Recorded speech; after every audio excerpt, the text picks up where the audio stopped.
Տիկին Գալստյանի կենսագրությունը ներկայացնելիս կարծես կենսագրությունից մի կետ եք բաց թողել, որ նա կոմսոմոլի քարտուղար է եղել, եթե այդպես է, ինչ է այս կետը բաց թողնվել, որովհետև դա հանրային քաղաքական կյանքում մարդու էլի ինչ-որ մի նշանակալի իրադարձություն է։ Երկրորդը երեք դեռ հայտնի չէր, որ Տիկին Գալստյանի թեկնածությունը պետք է առաջ քաշեք։ Ես երկու դրվագ նկատեցի իր մասնակցությամբ, որը կուզեմ մի հատ քննարկենք միասին։ Տիկին Երեմյանը դուրս է գալիս ելույթի եւ դիմում է Տիկին Գալստյանին, Տիկին Գալստյանը արհամարական կերպով բաժակը վերցնում է եւ դուրս է գալիս դահլիճից, այն դեպքում, երբ որ Տիկին Երեմյանը դիմել էր իրեն եւ իրեն էր պատասխանում։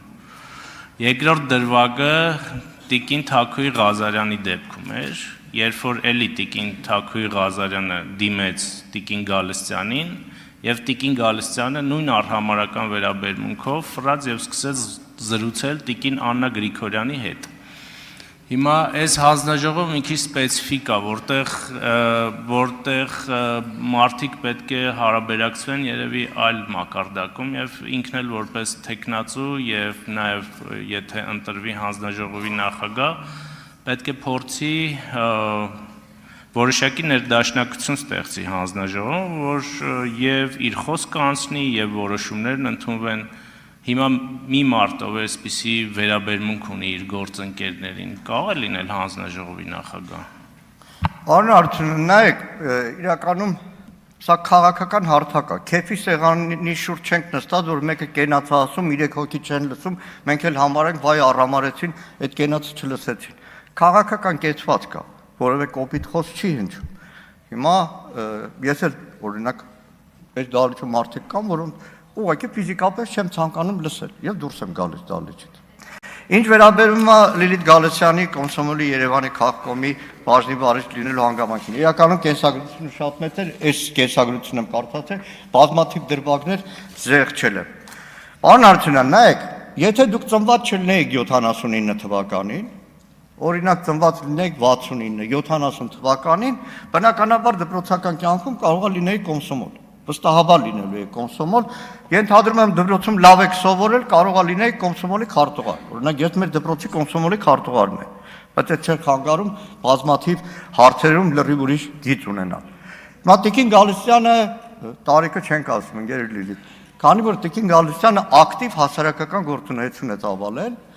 բնականաբար այդ պայմաններում հայտնվել է եւ շատ կարեւոր է։ Այսինքն ասեմ եթե չգիտեք, այդ ժամանակ դա շատ կարևոր պաշտոն էր։ Իդեպ ասեմ, 89 թվականի Երևանի քաղաքոմի պլենումն եմ հիշում,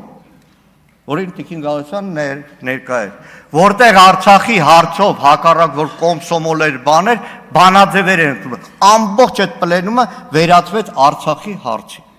Եվ այդ առումով արտառոց բան չկա։ Բայց քանի որ Այստեղ եմ ձեր հարցին եմ պատասխանում, չեմ կարող չտրվել գայթակղությանը եւ անդրադառնալ։ Երեք դուք մի դարակազմիկ բան եք ասել։ Դուք ասեցիք, դե համալսարանում հոգեբարձուների խորհրդի նախագահան թողեցինք Գրիգոր Մինասյանին, բայց հետո տեսանք, որ վերցնում են, դրա համար մենք որոշեցինք վերցնել։ Բուհերը տեսակ, բուհերը վերցրեցիք։ Ընդ որում ավելին ասել, հանգուցյալ Արամ Սիմոնյանին գրեթե սրտի կատվածի հասցրեցիք, որտեղ ուզում եք ռեկտոր էլ փոխել, ոնց որ բազմաթիվ ռեկտոր փոխեցիք։ Հետո ասեցիք, լավ է, դատավորները ոնց որ ինչ որ բան են, ալաբուլային եկեք դատավորներին վերցնենք, դատարանները վերցնենք, եկակ 26 թվին, մեկ էլ ասիք այս ընդդիմությունը ոնց որ ուզում է կեղծի ընտրությունները, խի թողենք իրանք կեղծեն, եկեք մենք կեղծենք պրտնենք։ Շատ ժիլեզնի տրամաբանություն։ Շնորհակալ եմ։ Արձագանք